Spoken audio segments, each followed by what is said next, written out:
OTEP à tous, bien-aimés frères et sœurs. États-Unis, RDC. Pourquoi les États-Unis veulent maintenant s'intéresser à la RDC? Pourquoi, enfin, veulent maintenant travailler avec le gouvernement de la RDC au lieu de continuer à travailler avec Kagame, 30 ans après? Les amis, ce n'est pas parce qu'ils aiment la RDC. Si quelqu'un vous dit ça, c'est que c'est un malade. Être ennemi des États-Unis, c'est fatal. Être l'ami, c'est dangereux. Les amis, les États-Unis n'ont pas d'amis. Bien-aimés frères et sœurs, les États-Unis n'aiment pas la RDC, mais ils aiment les intérêts, les matières premières de la RDC.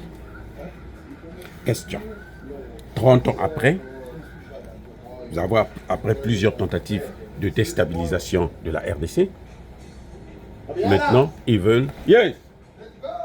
I'm coming! Maintenant, ils veulent négocier avec la RDC directement. Excusez-moi ça, c'est un collègue qui travaille avec moi, donc on va presque terminer là, donc c'est pour ça qu'il m'appelle. Les amis, 30 ans après, derrière le Rwanda, là, c'est les États-Unis d'abord, c'est pas la France, c'est d'abord les États-Unis. Le dernier soutien, c'est maintenant la France, parce que la France vient maintenant. Mais en fait, c'est les États-Unis qui ont commencé avec ça, qui ont décidé la balkanisation de la RDC. Mais maintenant, ils arrêtent. Ils veulent passer par le gouvernement. Pourquoi? Eh bien, c'est pour faire la guerre contre la Chine. C'est pour stopper la Chine. Parce que la Chine contrôle déjà près de 50% des matières premières de la RDC.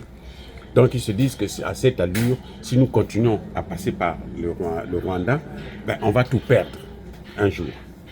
Parce qu'ils ne peuvent plus faire la guerre contre la Chine. Les Américains savent qu'une guerre contre la Chine, elle est perdue d'avance. Voilà. Donc, ça, c'est la première raison. Stopper la Chine en Afrique. Et notamment en RDC. Ou à commencer par la RDC. Deuxième raison. Empêcher à ce que Tshisekedi, les Congolais puissent faire venir les Russes. Parce que si les Russes rentrent là, c'est fini pour les États-Unis. Ils ont perdu la Colombie. On a vu avec la France. La France a tout perdu. Là. Donc il fallait vite fait pour aller.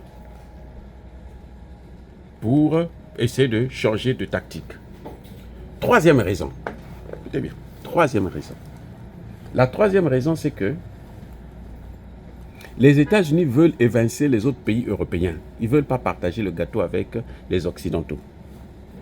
Donc, ce qu'ils font, c'est qu'eux, ils vont signer des accords. On a vu, je vous ai déjà dit ça, que les Français continuent à soutenir Paul Kagame. L'Union européenne n'a pas annulé le mémorandum, l'accord qu'ils ont sur les minerais du sang avec le Rwanda. Donc, eux, ils continuent à soutenir le Rwanda. Donc, ils ont piégé, en fait, les Européens.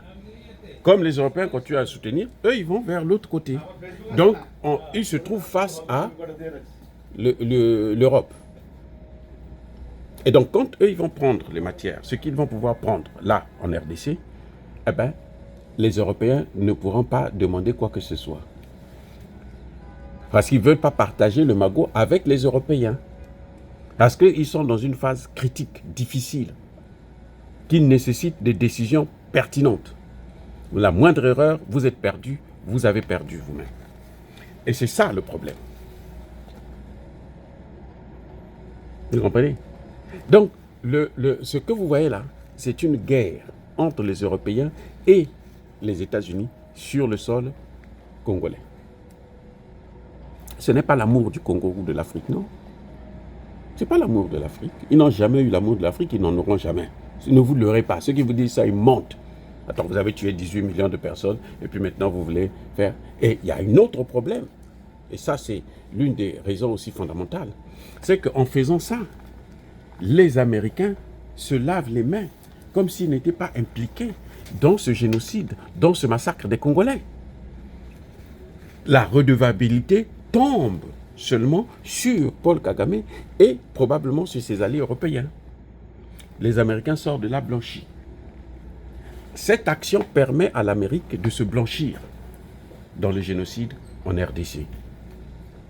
Vous comprenez? Ce n'est pas par hasard, ce n'est pas par amour, ce n'est pas par bienséveillance, ce n'est pas parce qu'ils aiment les Congolais. Non, non, non, non, non. Ils s'en fichent éperdument. Et aussi, il y a un cinquième élément que je dois soulever, c'est que Paul Kagame commençait maintenant à se monter la tête. Il croyait qu'on va lui donner tout le Kivu là. Et si on lui donne le Kivu, ben, il risque de prendre le Kivu là et donner aux Chinois. Puisqu'il a des contrats, des accords maintenant avec la Chine. Est-ce que vous voyez? Donc si on lui donne le Kivu, mais il va faire quoi? Les matières premières, il va les coopérer avec la Chine. Il va lâcher les Américains qui lui ont donné la zone. C'est pour ça que les Américains ne veulent pas continuer. C'est pour ça que les Américains veulent maintenant lui casser les membres. Eux-mêmes, ils veulent lui casser les membres. Ce n'est pas parce que les Congolais sont trop forts, non. Il y a des intérêts. Ce sont les 5 intérêts là. Entre États, il n'y a pas d'amitié, il n'y a que les intérêts. Vous voyez bien ce que je suis en train de vous dire là. Faites la vérification, vous allez voir. Les Américains maintenant se rendent compte que si on donne au Rwanda cette partie-là, il sera tellement fort et il y a tellement de matières premières qu'il pourra aller donner ça aux Turcs, aux Chinois, aux Russes. Pour empêcher tout ça, alors nous on intervient, on l'arrête, puisque c'est nous qui l'avons formé, eh bien on le démonte, on le détruit, on le bloque, on l'arrête, on le termine. Les amis, soyez bénis.